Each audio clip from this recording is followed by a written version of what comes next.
ایک بادشاہ تھا، اس میں ایک عادت بد تھی، اسے بیٹی سے بہت نفرت تھی۔ اللہ کی قدرت کی اس کے یہاں پہلے بیٹا پیدا ہوا۔ اسے اپنے بیٹا بہت عزیز تھا، بہت ناز و نم اور لاڈ و پیار سے اس کی پرورش ہو رہی تھی۔ چند سال بعد ملکہ پھر امید سے ہو گئی۔ ولادت کے دن قریب تھے، لیکن بادشاہ سلامت کو کسی دوسرے بادشاہ کی دعوت پر ملک سے باہر جانا پڑا۔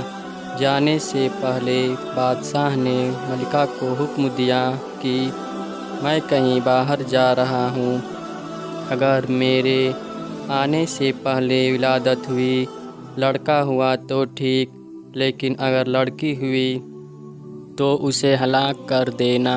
بادشاہ چلا گیا۔ چند ہفتوں کے بعد اس کے یہاں لڑکی کی ولادت ہوئی۔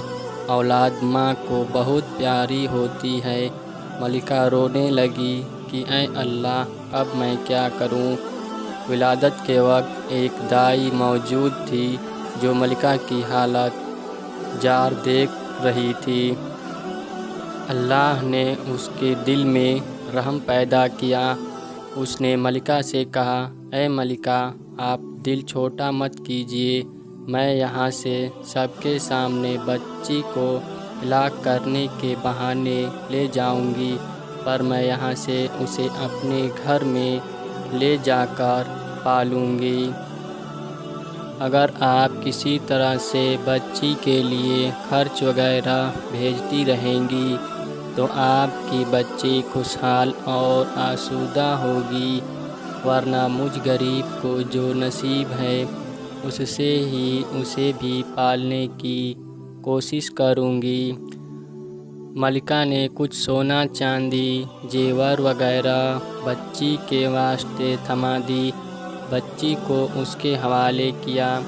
محل میں یہ بات پھیلائی گئی کہ دائی نے بچی کو لے جا کر ہلاک کر دیا ہے، جبکہ دائی نے شہزادی کو اپنے گھر لا کر پورے ناز و نم سے اس کی پرورش شروع کر دی۔ جب بادشاہ اپنے سفر سے واپس آیا تو اسے یہاں یہ احوال سنایا گیا کہ آپ کے جانے کے بعد بچی کی ولادت ہوئی اور آپ کے حکم کے مطابق اسے ہلاک کر دیا گیا۔ بادشاہ اپنے بدعادتی کے بعد خوش ہوا۔ دائی نے لوگوں کے سامنے شہزادی کو اپنی نوازی ظاہر کیا۔ کبھی کبھار بادشاہ سے چھپ چھپا کے شہزادی کو لاتی اور ملکہ اپنی بیٹی کو دیکھ کر اس کی ممتا کو کچھ قرار ملتا اور وہ دائی کو سونا چاندی اپنی بیٹی کی نگہداشت کے واسطے دے دیا کرتی، چونکہ شہزادی کی پرورش اچھی طریقے سے ہو رہی تھی، اس لیے خوب قد کاٹ نکلی، خوبصورت تھی ہی، اس لیے جوان ہوتے ہی دنیا کے سامنے شہزادی نہ ہوتے ہوئے بھی شہزادیوں کی طرح دیکھنے لگی۔ ایک دن بادشاہ کی سواری شہر سے گزر رہی تھی۔ اسی وقت شہزادی اور دائی بھی اسی راستے سے گزر رہی تھی۔ بادشاہ کی نظر شہزادی پر پڑی، پوچھا، یہ کون ہے؟ وزیر نے کہا، یہ اس بیچاری عورت کی نواسی ہے۔ بادشاہ نے حکم دیا، مجھے یہ بہت پسند آئی ہے، کل اس کے گھر میرے لیے رشتہ لے کر جانا۔ چونکہ حقیقت کا کسی کو پتہ نہیں تھا، اس لیے دوسرے دن وزیر، وکیل وغیرہ دائی کے گھر بادشاہ کے لیے اس کی نواسی کا ہاتھ مانگنے گئے۔ اب دائی کے اوزان خطا ہو گئے کہ یا اللہ، اب کیا کروں؟ اس نے صاف انکار کرتے ہوئے کہا، میں ایک غریب ہوں، میری نواسی بادشاہ کے لائق نہیں، اور نہ ہی بادشاہ کسی غریب سے رشتہ جوڑنا صحیح ہے، اس لیے دوبارہ اس سلسلے میں میرے گھر مت آئیے گا۔ بادشاہ خود تو نہیں آیا، لیکن دائی کے گھر رشتے کے لیے بہت سے بندے بھیجے۔ سب نے دائی کو بہت منت سمجھا کر لالچ دی، دھوس دھمکی دی، لیکن دائی ٹس سے مس نہیں ہوئی۔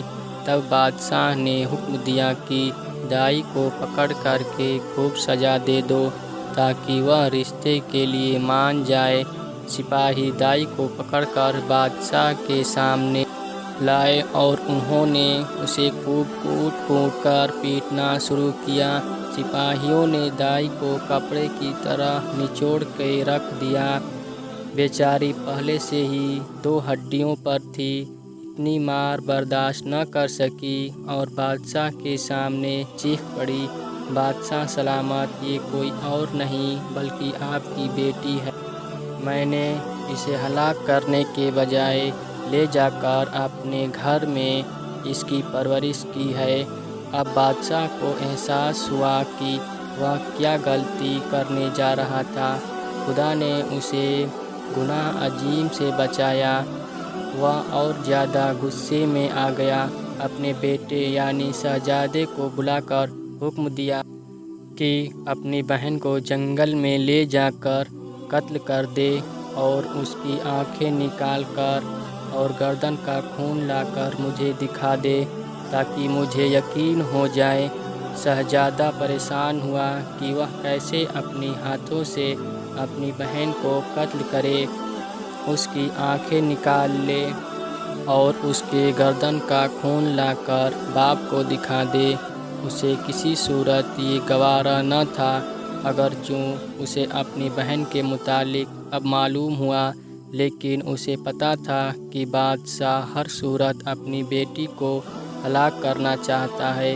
اگر اس نے اسے قتل نہیں کیا تو بادشاہ دونوں کو ہلاک کر دے گا۔ مجبور ہو کر اپنی بہن کو ساتھ لے کر جنگل کی طرف چل پڑا۔ جب دونوں جنگل پہنچ گئے تو بھائی کی محبت بہن کے لیے جوش میں آ گئی۔ بہن سے کہا کہ میں کسی صورت تمہیں اپنے ہاتھوں سے قتل نہیں کر سکتا، میں تمہیں یہیں چھوڑ دیتا ہوں۔ آگے تمہاری قسمت کہ تمہیں درندے کھا جائیں یا تم بچ کر کہیں اور نکل جاؤ۔ لیکن بہن نے بھائی کا ہاتھ پکڑ کر کہا، نہیں بھائی، تم مجھے قتل کر دو، میری آنکھیں اور خون لے جا کر باپ کو دکھا دو، نہیں تو وہ تمہیں مار دے گا، جو مجھے کسی صورت گوارا نہیں۔ دونوں بھائی بہن ایک دوسرے کے گلے لگ کر رو پڑے۔ آخر کسی طرح بھائی نے بہن کو منا لیا۔ شہزادی آنسو بہاتے ہوئے گھنے جنگل کی طرف جانے لگی۔ آخری بار پلٹ کر بھائی کو دیکھا اور جنگل میں گھس گئی۔ اس کے بعد شہزادے نے ادھر ادھر سے ڈھونڈ کر ایک ہرن کا شکار کیا، اس کے گردن کا خون نکالا اور آنکھیں نکال کر لے جا کر بادشاہ کو دکھا دیا۔ بادشاہ نے آئینہ منگوایا، اس میں ان آنکھوں کو اور اپنی آنکھوں کو غور سے دیکھا۔ جب اسے کو یقین ہو گیا کہ آنکھوں کا رنگ ایک ہی ہے، تب اسے تسلی ہوئی۔ ملکہ نے کسی طریقے سے شہزادے کو بلا کر اس سے بیٹی کے متعلق پوچھا۔ شہزادے نے ماں کے سامنے سارا احوال گزار کر دیا۔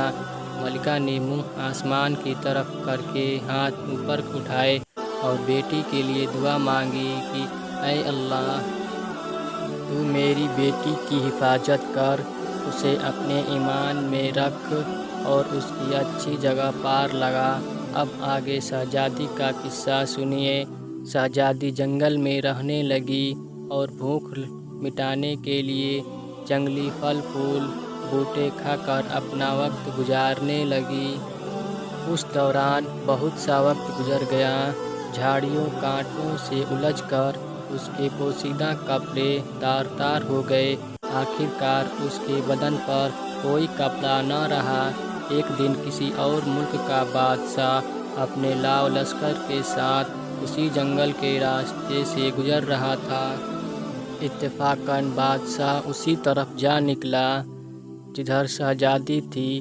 جب شہزادی کے کانوں میں کسی گھوڑے کی قدموں کی آہٹ پڑی تو جلدی جلدی کسی گھنے درخت پر چڑھ گئی اور اس کے بڑے بڑے پتے توڑ کر اپنی سترپوشی کر کے چھپ کے بیٹھ گئی۔ بادشاہ بھی آ کے اس درخت کے نیچے ٹھہر گیا۔ درخت گھنا اور سایہ دار تھا۔ ایک طرف اپنے گھوڑے کو باندھا اور درخت کے سائے میں کپڑا بچھا کر تھوڑی دیر سستانے کے خاطر لیٹ گیا۔ چونکہ اس کا منہ آسمان کی طرف تھا اور وہ اپنے خیالوں میں گم تھا، اس کی نظر درخت کے گھنے پتوں میں پوشیدہ کسی حیرت پر پڑی۔ وہ اچھل کر کھڑا ہو گیا اور بلند آواز سے کہنے لگا، اے اللہ کی مخلوق، تم کوئی پری ہو، فرشتہ ہو، جن ہو یا کوئی انسان ہو، جو بھی ہو، اپنے آپ کو ظاہر کرو، میں تمہیں کوئی نقصان نہیں پہنچاؤں گا۔ شہزادی نے پکار کر کہا، اے مسافر، میں ایک لاچار لڑکی ہوں، میرے جسم پر کپڑے کے نام پر کچھ بھی نہیں ہے، اگر تم اپنے نیچے بچھے چادر کو میری طرف پھینک دو تاکہ میں اسے ڈھانپ کر نیچے اتروں اور تم سے بات چیت کروں۔ بادشاہ نے اپنے نیچے بچھے کپڑے کو اٹھایا، اس کا گولا سا بنا کر اس کی طرف پھینکا۔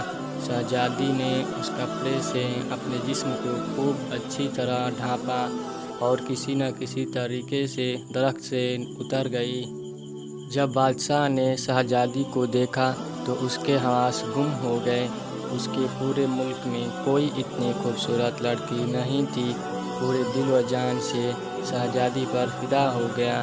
جھٹ شہزادی سے کہا، میں ایک بادشاہ ہوں، اگر تم برا نہ مانو تو میں تم سے شادی کر کے تمہیں اپنی ملکہ بنانا چاہتا ہوں۔ اندھا کیا چاہے دو آنکھیں۔ شہزادی نے حامی بھری۔ وہ بھی ایک ایسا بندہ چاہتی تھی جو اسے عزت دے۔ بادشاہ خوشی خوشی شہزادی کو لے کر اپنے ملک روانہ ہو گیا۔